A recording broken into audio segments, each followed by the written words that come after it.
JT de Lina. Comment amplifier 10 fois votre talent et devenir aussi productif et rapide que possible? C'est l'ambitieuse promesse que fait Pierre Krulinski dans son nouvel e-book, accessible à tous gratuitement. Une belle ressource qui pourra t'aider à développer de meilleurs logiciels rapidement.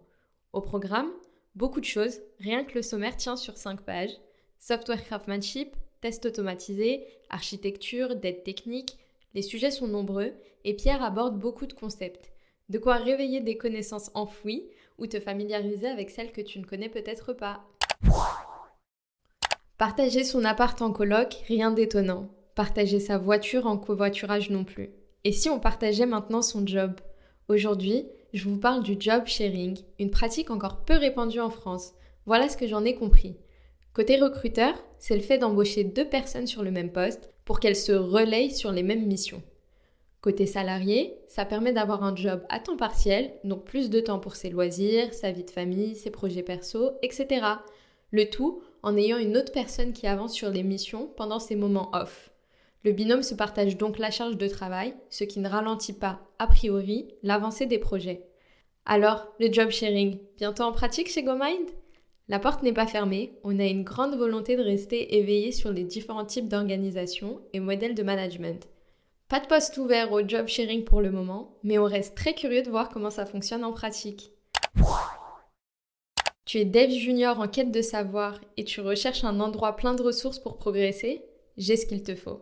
Le groupe Telegram d'Alexandre Griset, intitulé Le Canal des Juniors. Quasi tous les jours sauf les week-ends, Alexandre partage des articles, des astuces tirées de son expérience, des réflexions ou encore des sondages autour du métier de développeur. Pourquoi rejoindre le canal alors qu'il est déjà très actif sur LinkedIn? 2 raisons. 1. Le contenu n'est pas le même, je t'invite à rejoindre le canal pour découvrir en quoi il est différent.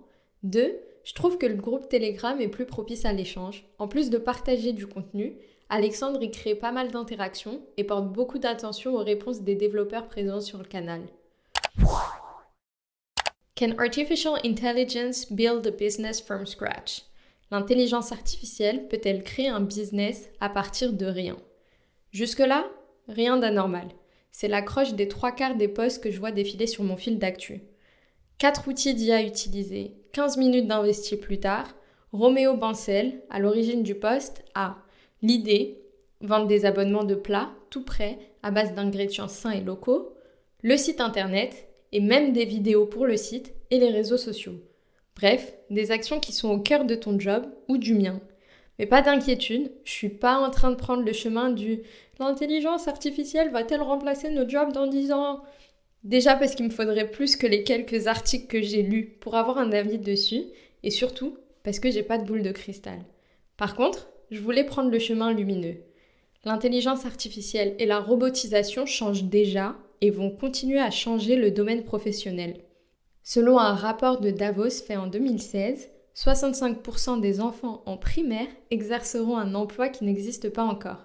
Ça me laisse bien créative et rêveuse quant aux métiers du futur qui pourront exister. Je t'attends en commentaire pour me partager tes idées les plus loufoques ou utopistes. À la semaine prochaine pour de nouvelles actus. Bye bye!